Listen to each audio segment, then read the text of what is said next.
इसको इंग्लिश में हम क्या कहते हैं भी? मेन थ्री पथ कहते हैं। माध्य मुक्त पथ। देखिए माध्य मुक्त पथ होता क्या है? तो माध्य मुक्त पथ जो होता है इसको हम किससे प्रदर्शित करते हैं भी?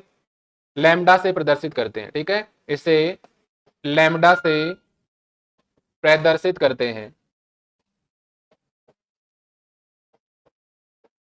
तो माध्य मुक्त पथ को किससे प्रदर्शित करते हैं? लैम्डा से। क्लियर है? लैम्डा का जो मान होता है वो किसके बराबर होता है?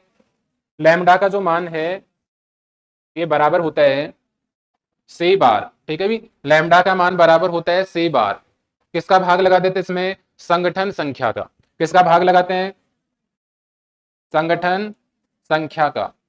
और संगठन संख्या को हम किससे डिनोट करते हैं भी? Z11 से। ठीक है, तो लैम्डा का मान बराबर होगा किसके बराबर होगा? C bar upon Z11। Clear है? अब Z11 का मान आपको पता है। Z11 का मान कितना होता है भी? Z11 का मान हमने निकाला है, तो यहां से आप Z11 का जो मान है वो पुट कर सकते हैं। तो यहां से फॉर्मूला हो जाएगा आपका lambda equal to C bar upon Z11 का मान रखो under root 2 pi sigma square C bar N. लैम्डा का जो मान होगा वो बराबर होगा C bar under root 2 pi sigma square C bar N. इसको सही करेंगे, थोड़ा सा बुकलेट में हो सकता है मिसप्रिंट हो थोड़ा। क्लियर है यहां तक? तो लैम्डा का जो मान होगा ये बराबर होगा किसके बराबर होगा? नीचे अंडर रूट देखो आगे तक दिया हुआ है, अंडर रूट को आगे तक दिया हुआ है, इसको सही करेंगे, ओनली रूट 2 पे है। तो लैम्डा का मान बराबर होता है C bar under root 2 pi sigma square C bar N. Clear है?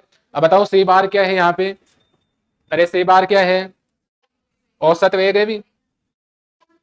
सी बार क्या कहलाता है? औसत वेग। क्लियर है? पाई का मान कितना होता है? 22/7। सिग्मा क्या कहलाता है? आणविक व्यास। क्या कहलाते हैं भी? आणविक व्यास। सी बार क्या है? सी बार क्या है? ये आई गया आपका औसत वेग।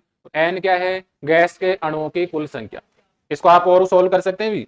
बताओ क्या कैंसिल हो रहा है यहां से? सी बार से कैंसिल हो गया, सी बार से सी बार कैंसिल हो गया। बताओ क्या लिख सकता हूं इसको? यहां से आप इसको लिख सकते हैं लैम्डा बराबर होगा किसके बराबर होगा? 1 upon under root 2 pi sigma square N.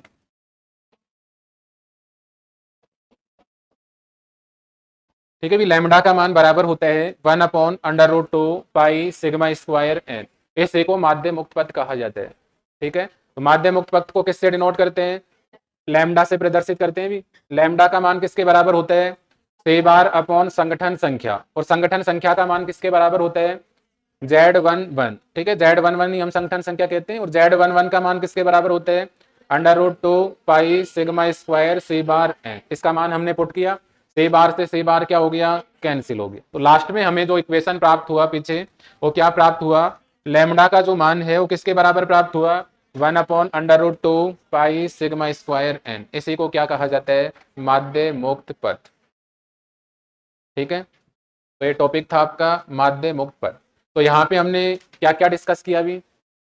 सबसे पहले संगठन संख्या डिस्कस किया, उसके बाद में हमने संगठन आवर्ती डिस्कस किया, उसके बाद में हमने टक्कर व्यास पढ़ा, और उसके बाद में हमने क्या पढ़ा? माध्य मुक्त पथ। ठीक है, इसके बाद में हम पढ़ेंगे फैराडे विधि।